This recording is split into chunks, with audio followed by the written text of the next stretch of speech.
Okay, so sorry, we just to catch you up where we left off here. So we were looking at this equation. We took its derivative one piece at a time. We were differentiating with respect to x. So any term with just x's in it is pretty straightforward. You just do it the way you normally do. If it has a y in it, you remember that y is a function of x, and therefore y, differentiates a bit differently. It's like an outside function and then a chain rule that spits out a dy dx every time you take its derivative. And we had to do a product rule here in the middle with x to the 4y because you're multiplying two different functions. So we'd gotten it down to this point where we were looking at trying to sort of get this dy dx isolated. So to do that, what we needed to do was just send it over to the other side. So we had negative 10x to the 4 minus y times 4x cubed, or let's just say 4x cubed y is fine. And then on the bottom of this fraction, we have x to the 4th plus 5y to the 4th. Now, what's important about what we've done here is we've managed to isolate dy dx, which will tell us the slope of this tangent if we simply plug in the values into this expression. And this expression, we have an x and a y value that we can use. And so the idea is we would replace every x with 1 and every y with 2. So, to do this, so let's write one more time here. So dy dx on one side is equal to, okay, so we got a big fraction here.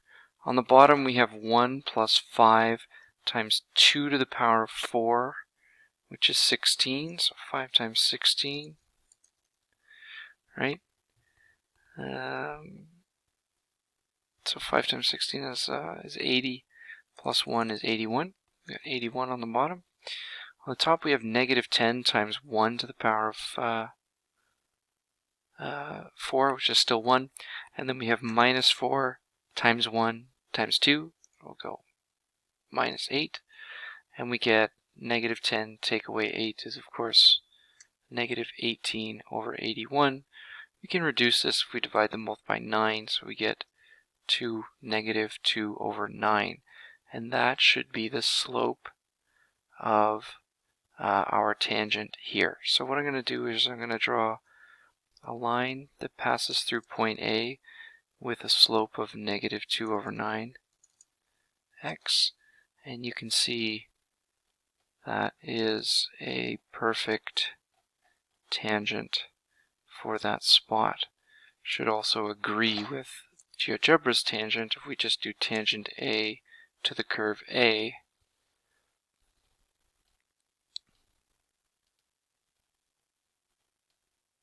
I'm not going to pretend I can explain what it just did.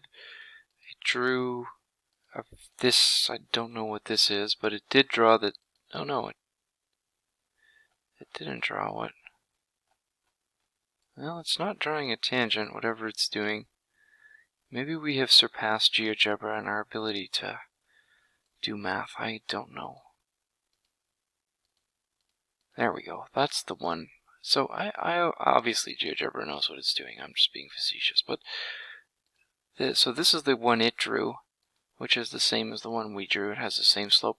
Not totally sure what these other two things are, but I'm sure someone who knows more about it than I do does. So anyway, this is how you would finish a question like this one, where, very complicated, very interesting, weird kind of question. But if you know your implicit differentiation, then you can just follow these rules. Write an expression, take the derivative, collect all your dy dx's to one side, the way I've done here and here, factor them to the front, and collect everything else here, and then send everything else back over. You'll have an expression where you can evaluate dy dx, and therefore get the slope of your tangent. So determine the slope of the tangent to this curve at this point, we're able to do. Now, this one is just more differentiating, so similar kind of thing. If you want to see how to do that one, we can go over it together. And same thing for example 4. They're both just, more examples of the same kind of thing. The extra ones, I think, are kind of interesting. I don't think I would worry about the second one here with the sine and the cos yet, but the first one maybe you could try. In any case, so that's implicit differentiation. Similar idea to what you already know, but it is extra. It's not part of your curriculum. It's not mandatory that you know it. And as I explained, it'll be an optional question on the test. If you can do it and you understand it, and you think it looks easier than the other question, then give it a try. And if not, it won't hurt you not to do it or to study it very closely.